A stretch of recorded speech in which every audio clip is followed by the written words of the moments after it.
The setting of a story is everything. It creates mood and atmosphere. It triggers memories and helps our minds fill in the blanks, adding tension and suspense where there was only words and images.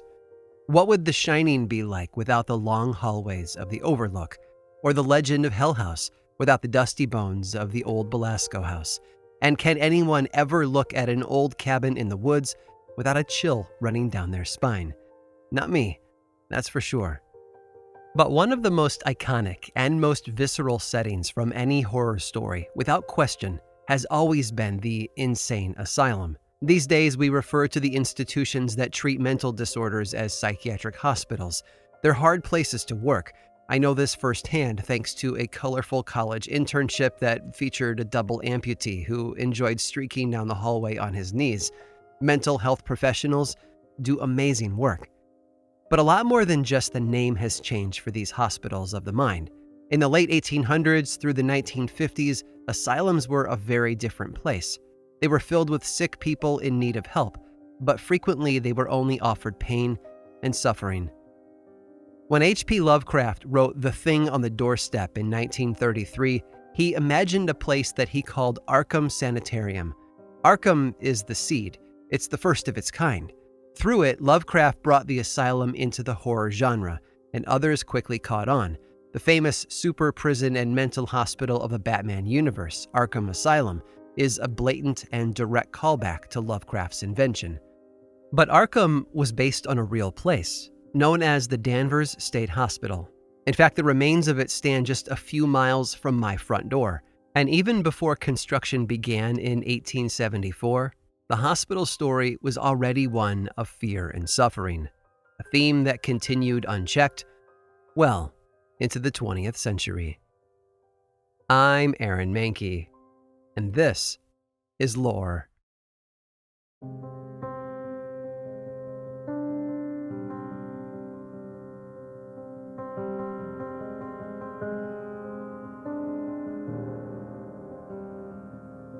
Before the days of institutional care for the mentally ill, the job was left largely to independent contractors, people who were hired by the state to look after others, but that was a system with far too many opportunities for failure. Patients were routinely placed in cages or stalls, and they were chained and beaten into submission. Violence, rape, and death were everyday occurrences. Thankfully, people began to look for a better, more humane way of caring for these individuals, and those conversations led to the establishment of a new state-of-the-art mental hospital. Plans started off on the wrong foot, though. The site that was chosen for the construction was the former homestead of John Hawthorne, one of the 9 magistrates who oversaw the witch trials of Salem in 1692. Hawthorne was known for his vicious, harsh attitude toward those who were accused of witchcraft, and he pushed hard for their execution. He was so well known for his violent, hateful personality that his great-great-grandson, the author Nathaniel Hawthorne, changed the spelling of his last name, adding the W, to distance himself from that reputation. It was there, on Hawthorne Hill, that the foundations of the hospital were laid. The chances are pretty high that no one made the comparisons at the time, but hindsight is always 20/20, and looking back over the last century and a half, it's clear that Hawthorne's legacy lived on atop that hill. The Danvers State Hospital was actually intended to be a beacon of hope. There was a specific plan behind its design, one that was based on the work of Dr. Thomas Kirkbride. He designed the building with 4 radiating wings on each side of a central structure. His reason was simple. With more of the rooms exposed to sunlight and proper ventilation, more of the patients would experience recovery. All told, the hospital was designed to house 500 patients, covering a wide spectrum of mental illnesses, who were served by a team of roughly 12 staff. When the doors finally opened in 1878, it was originally called the State Lunatic Hospital, and there was no other place like it in the country. It was set up to be a leader in the humane treatment of patients, and became the model for countless other facilities like it. And rightly so. The place was amazing. The ornate interiors, private rooms, and sunny corridors all connected to the central Kirkbride building. The patients were encouraged to exercise and participate in the community gardens. The small farm there even produced enough food for the hospital kitchen to feed the patients homegrown meals. Over time, though, the hospital expanded. There were separate tuberculosis buildings, housing for staff, a machine shop, a medical building, and a pump house to pull water from the reservoir. All of these locations were connected underground by a network of dark, brick-lined tunnels arranged in the shape of a wagon wheel to allow for easy movement during harsh New England winters. But the hospital campus wasn't the only thing that was expanding.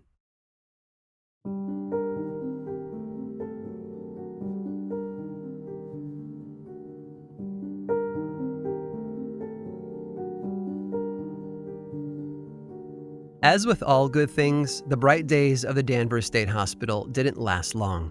More and more patients were admitted each year, and the staff continued to struggle with keeping up. In addition, decreased state funding prevented them from hiring more help. By the 1920s, the population had grown to over 2,000 patients, 4 times what the facility was designed to hold. One eyewitness reported that in November of 1945, the evening shift of the entire hospital consisted of 9 people, and they were expected to care for the needs of more than 2,300 patients. You'll have to pardon the expression, but things at the Danvers State Hospital had begun to get crazy. Patients were frequently sick and filthy. It was not uncommon for some to die unnoticed, only to be found days later. It was nearly impossible for the staff to manage so many patients, and so they turned to the accepted tools of their time: straitjackets, solitary confinement, and even restraints. However barbaric they might seem to us today, were mild compared to some of the other methods used by the staff. Patients were regularly subjected to hydrotherapy and electroshock therapy, and yet it somehow still managed to get worse. That's where the lobotomy enters the story. First pioneered by Dr. Walter Freeman in 1936, the lobotomy was a complicated procedure. The surgeon would literally cut the patient's brain, severing the connection between the frontal lobes and the thalamus. The goal was to reduce symptoms and make the patient more manageable, but the results were mixed. Some patients died as a result of the procedure, while others would go on to take their own lives. Freeman, though, quickly grew tired of how long it took to complete the procedure. He had heard of a doctor in Italy who was operating on his patients' brains through their eye sockets. Working without drilling or cutting presented an opportunity that Freeman simply could not pass up. He called his new technique the transorbital lobotomy. It's fairly easy to describe, but it's not for the faint of heart. Freeman discovered that the only surgical tool he really needed was an ice pick. According to his son, Franklin Freeman, in a PBS interview in 2008, those first ice picks came right out of their kitchen icebox, and they worked like a charm, he said. By inserting the ice pick into the inner corner of the patient's eye, Freeman could punch through the skull to reach the brain. Then he would essentially stir the frontal lobe until it was no longer functional. Oh, and one more thing. He did all of this without anesthetic. And he got good at it. So good, in fact, that he took his show on the road.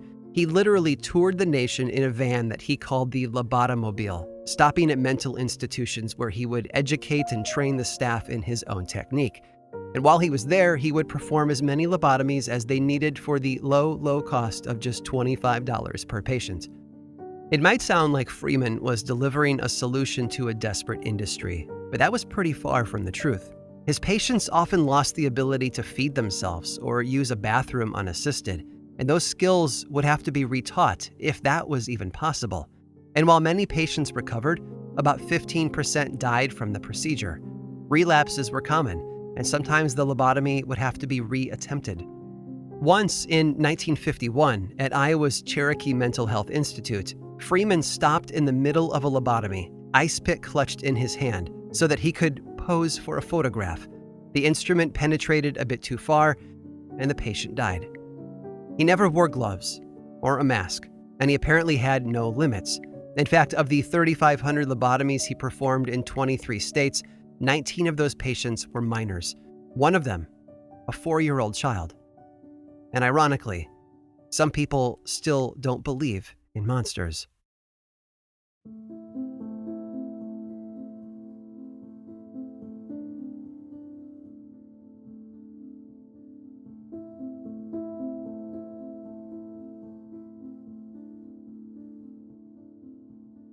The horror of institutional lobotomy ended in 1954, when a new drug was brought to the market.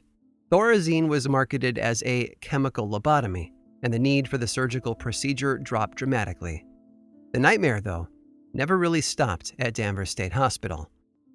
But this was just one more tragedy in a long string of bad news that had wrapped itself around the Danvers State Hospital, beginning in the 1960s.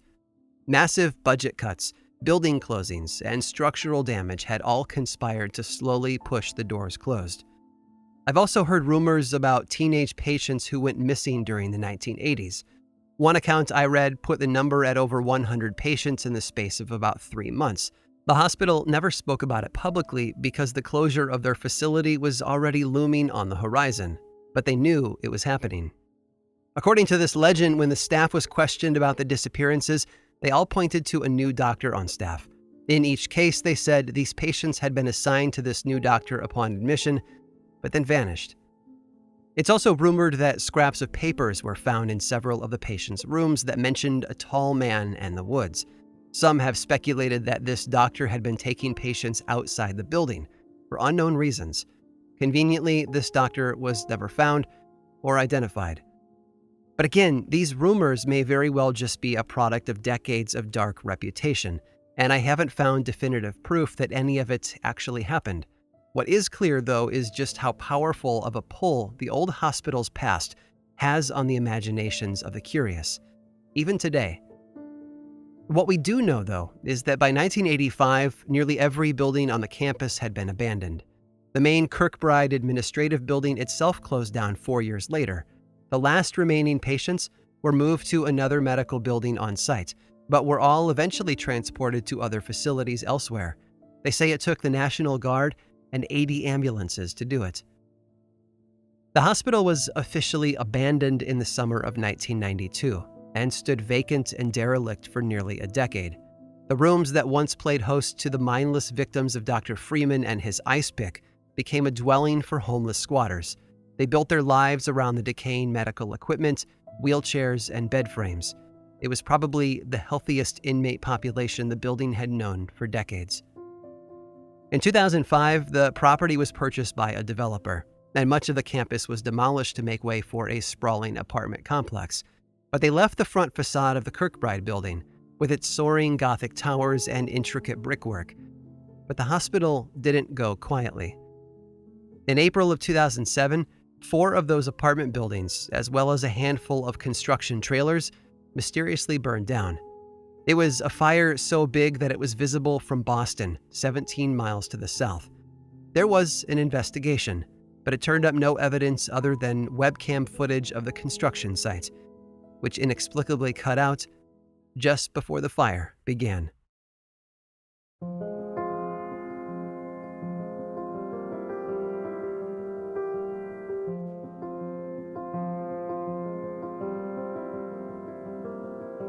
The image of an asylum will forever hold a place in our hearts as something to be feared and avoided.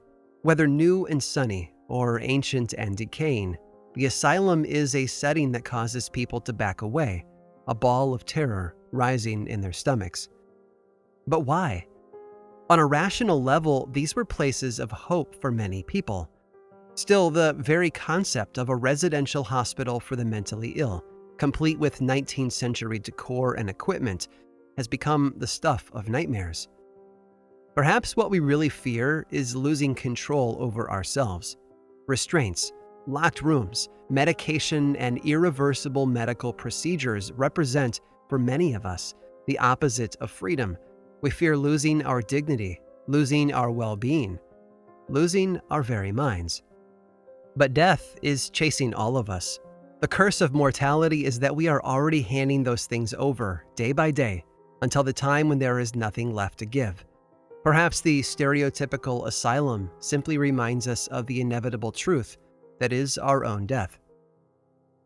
The Danvers State Hospital is nearly gone today, but reminders still linger of its presence.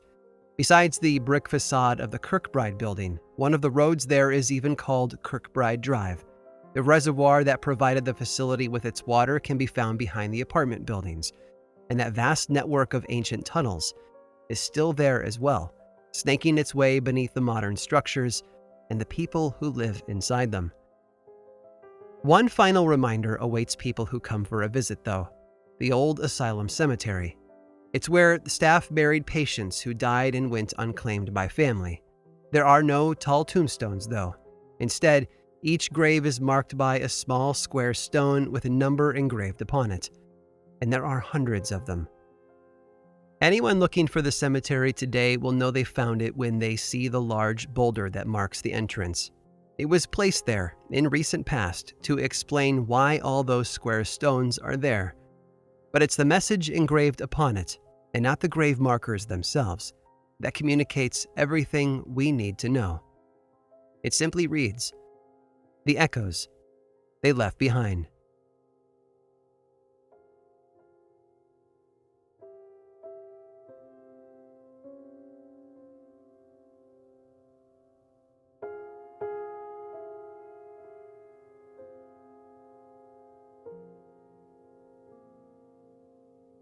Humans are relentlessly curious, and that's often a good thing, leading to many breakthroughs. But as we just learned in places like the Danvers State Hospital, that desire to learn and experiment also led to a lot of pain and suffering.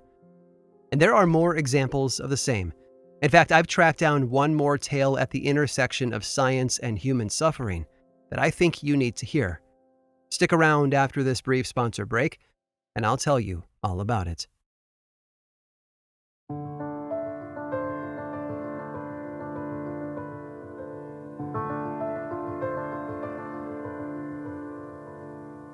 Many places in our world have a heart that drives the life of the community there. London has long had banking and financing at its core. Los Angeles has made the entertainment industry their soul for the past century. These are the things that drive the economy and inhabit the minds of many of the people who live there. Way up in the northern parts of Michigan, though, away from the hustle and bustle of urban life, Mackinac Island used to march by the beat of its own drum: the fur trade. From its earliest days as a French outpost up through the French and Indian War and beyond, there had been a strong population of fur traders there. Which is why in June of 1822, it wasn't unusual in the least that there were more than a few hunters out at the same time, checking traps and tracking their next kill. Mackinac Island has never been large, but it was heavily wooded back then and sits in the middle of a strait. There always seemed to be something out there for trappers to capture. On June 6th of that year, though, two hunters passed a bit too close to each other. One man fired his musket at an animal and missed his target. Instead, his shot struck another trader in the side. Thankfully, the first man rescued the injured trader and brought him back to town for medical care. The man, Alexis St. Martin, was bleeding from his abdomen, where the other hunter's musket had ripped through the muscle and tissue there, making a hole in St. Martin's stomach. The physician who attended him, a man named Dr. William Beaumont, did his best, though, and stopped the bleeding. When he was finished, he had a problem. He hadn't been able to sew the wound entirely shut. There was a hole in St. Martin's side that led directly into his stomach, like an open window in the side of a submarine. But Dr. Beaumont had an idea that he wanted to run by St. Martin. This was a rare opportunity, he told the trader. Dr. Beaumont asked the man if he would be willing to allow himself to be studied for a while. He wanted to use this chance to study the human digestive system in a way that had never been done before. To help ease St. Martin's mind, he even drew up a contract for their arrangement. And amazingly, the injured trapper signed it. Life for Alexis St. Martin was unique after that moment. He would do chores and hard labor for the doctor, but occasionally had to set all that aside and let his wound be explored and experimented upon. Dr. Beaumont would take pieces of food that he had tied to the ends of strings, insert them into St. Martin's stomach through the hole, and then pull them out later. And before we continue, can we be clear and just declare right now how weird this was? It was an arrangement that seemed pulled out of a 19th century Gothic horror novel, and yet it was happening in real life. St. Martin had become a guinea pig under the care of a man who was desperate for knowledge, and it had to have felt more than a little strange. And yet, well, this experimentation went on for a long time. Not weeks or months. No, this went on for years. 11, in fact. It wasn't until 1833 that the agreement came to an end. Dr. Beaumont had an opportunity farther south in St. Louis and left town. But as soon as he was settled there, he began to write to St. Martin, begging him to come join him so the studies could continue. St. Martin, though, politely declined. Beaumont went on to publish his research and earn a bit of fame from it all, while St. Martin moved on and tried to live a normal life. He got married, had a family, and eventually moved back to Quebec where he had been born. He died after a long and fulfilling life at the ripe old age of 80. According to the legend, though, St. Martin's family was left with a bit of a problem. Fearing that the medical community might come and take his body away for further experimentation, they decided to let St. Martin decompose before burial. Then, with a coffin ready to be buried, they dug the grave extra deep, at least 8 feet down, they say, with the hope that any would-be grave robber would fail. And honestly, I hope it worked.